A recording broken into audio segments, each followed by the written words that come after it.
Oké, ik sta hier bij een werk waar een sleuvel gegraven is ter voorbereiding van het leggen van wat kabels. En ik wilde graag iets nieuws laten zien, dat is namelijk de VDOC, maar dan wel de VDOC met verlichting. Dus mocht het nou een keer donker worden deze winterdagen, dan is het natuurlijk wel fijn dat er wat verlichting bij komt om toch een hele goede 3D-scan te kunnen maken, ook als het een keertje wat vroeg in de ochtend is of wat later op de dag. Laten we even hier een scan maken en dan zal ik je de resultaten laten zien hoe dat je met de VDOC in 3D een scan kunt maken van die geul. En als direct het werk gerealiseerd is, kunnen we nog een scan maken. En op die manier leg je het werk in 3D vast. Goed voor de kwaliteitsborging, goed ook voor je dossiervorming, zodat je altijd kunt terugzien wat er ligt. Nou, hier ben ik met de VDOC met de lampjes. En ik ga even zorgen dat de app ingeregeld wordt om een scan te kunnen maken. Nu hebben we RTK Fix. Ik ben nog niet aan het scannen, daarvoor moet ik nog even op de recordknop duwen. We zien meteen dat de scan gemaakt wordt aan de hand van de LiDAR scan. En op die manier kun je goed zien wat je zoal gehad hebt.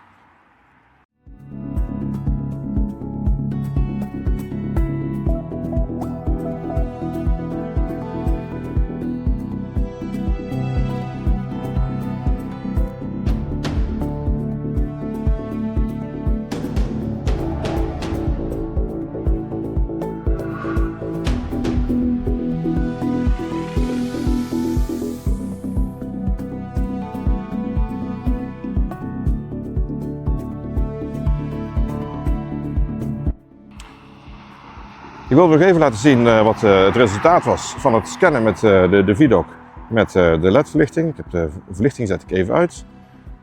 We zien dat de scan 258 foto's heeft gemaakt. En ik kan eventueel nog een keer een stukje bijscannen mocht er nog iets vergeten zijn. Maar ik zeg gewoon dat ik klaar ben daarmee. En dan wordt de scan geprepareerd. We zien direct in het werk wat er is vastgelegd. Dus we hebben het model al voor een groot deel beschikbaar, maar ook belangrijk is dat we alle foto's in beeld hebben, zodat we zeker weten dat we het hele project in beeld hebben gebracht. En met die foto's wordt dus ook met fotogrammetrie software, er kan een 3D-model gemaakt worden, waarna het 3D-model inzetbaar is voor maatvoeringstekeningen of werkvoorbereidingstekeningen. En op zo'n manier zien we ook trouwens dat de RTK 100% bereik heeft gehad. Dus alle foto's hebben RTK. Ik ga die scan opslaan. En op zo'n manier is mijn scan vastgelegd. En kan ik je uiteraard de resultaten terugzien van de foto's.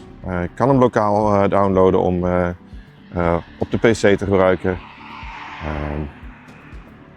En we kunnen de coördinaatstelsel nog even instellen, want dat moet ik eigenlijk nog even straks doen. 28992 in Nederland. En op zo'n manier hebben we het in ieder geval vast lokaal opgeslagen en nemen we het werk mee naar kantoor. Of we sturen het online naar een online service om de 3D-modellen te laten processen. We zien hier een paaltje voor de maatvoering. En ik wil graag even vastleggen waar dat paaltje nou precies geslagen is, zodat we het markeringspunt hebben. En daarvoor zet ik even mijn laser aan. En zoals je misschien in beeld kunt zien, ik wil toch even kijken of ik het hier kan laten zien. Heb ik dus een laserpunt vanuit de VDOC. Dus je ziet daar de laser branden. Dus, die laser, die kan ik hier zien. Maar ik heb gelukkig ook een roosje in beeld.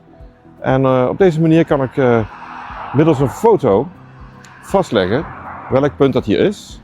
Nou, dat wordt hier nou vastgelegd. Er worden meerdere foto's gemaakt binnen nu 5 seconden. En aan de hand van die 5 seconden weten we de exacte locatie. En nou, eventuele afwijkingen en precisie, nauwkeurigheid. En dan hebben we een foto van de locatie. Dus op die manier kunnen we dat punt ook delen met mensen. En zo zien we dus dat we visueel punten kunnen registreren, terwijl we ook gewoon de geografische coördinaten hebben.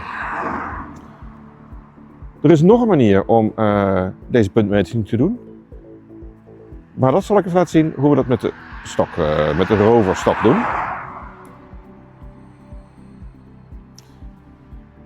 Moet je nog wat instellingen doen. Ik heb een roverstok op 1,40 meter staan, dus dat zet ik even op 1,40 meter. Ik had hier ook met de laser kunnen doen als ik het uit de hand wil doen, maar ik heb de stok eraan zitten, dus dat doe ik eventjes niet. En 30 seconden stilstaan vind ik altijd best een uitdaging. Dus ik ga nu de stok hier positioneren. Probeer het balletje goed in het midden te gaan krijgen. En op deze manier is het punt ook vastgelegd met de roverstok. Dan hebben we dus ook de locatie in beeld. Kan je eventueel nog een omschrijving geven. Dus Industrielaan punt 2. Oké, cryptische omschrijving, prima. Eventuele coderingen zou je nog uit een lijstje kunnen halen. En op zo'n manier hebben we ook die gegevens beschikbaar. En kunnen we dit punt ook verwerken als een punt of een polylijn. Nou, tot zover het maken van meetpunten. We zijn op locatie met de VDOC. We hebben RTK Fix. We weten dus precies waar we zijn. Of sterker nog, de iPhone weet nog beter dan ik waar we zijn. Op centimeter precisie. Want nu willen we bijvoorbeeld een punt wat reeds ingemeten is uitzetten. Nou zou die meting kunnen zijn gedaan zoals we zojuist hebben gedaan. Gewoon met een handmatige inmeting met de VDOC. Het had ook van een giskaart of een kadastrale kaart ingetekend kunnen zijn vanuit je kat- of kisomgeving. En in dit geval ga ik even een punt oproepen wat ik reeds had vastgelegd. En nou wil ik gaan kijken van of ik dit punt kan terugvinden. Nou, wat je daarbij ziet is dat de app je zal leiden naar het punt waar het is. Zodra we in de buurt komen van het meetpunt, dan zien we dat het vlak groen wordt. En dan kunnen we zelfs op centimeter precisie, of eigenlijk behoorlijk precies, dat punt vinden. Maar het beste doe ik dat natuurlijk door de stok, de roverstok te positioneren. En dan kunnen we bekijken hoe precies, hoe nauwkeurig, dat we de plek hebben gevonden. Nou, stel dat ik deze meting of maatvoering zou willen uitzetten. Oh, hij vraagt nog even weer over de lengte van de stok. En ik meet dit punt in. Moet ik hem wel eventjes goed uitlijnen natuurlijk. Dan krijgen we een vergelijkingsmeting tussen twee punten. En dan zien we wanneer en waar en eventuele afwijking. Nou, ik zit 1,4 centimeter in hoogteverschil. Nou, dat is niet zo heel vreemd. En verder zitten we echt op centimeter nauwkeurigheid gewoon op dezelfde plek. Dus dat is goed gelukt. En zo zie je hoe je een vergelijking kunt doen tussen vooraf uitgezette maatvoering en in het werk geplaatste maatvoering. En zo kunnen we de volgende punten gaan meten. En op die manier leg je het werk in 3D vast. Goed voor de kwaliteitsborging, goed ook voor je dossiervorming, zodat je altijd kunt terugzien wat er ligt, zelfs als het weer afgedekt is met zand. Want daar kun je weer augmented reality voor gebruiken om met de app op locatie, met de VDOC RTK, precies te zien waar iets onder de grond zit, zelfs als je het niet fysiek kunt zien. Kortom, deze verlichting zet niet alleen mijn zonnetje, maar zorgt ook gewoon voor goede belichting van je donkere werk. Handig in de ochtend en in de avond, zeker ook bij schachten en putten. En toch ook wel, ja, de wintertijd waar we nu in terecht zijn gekomen. Dit was de Vidoc 2024 met de dubbele LED-verlichting.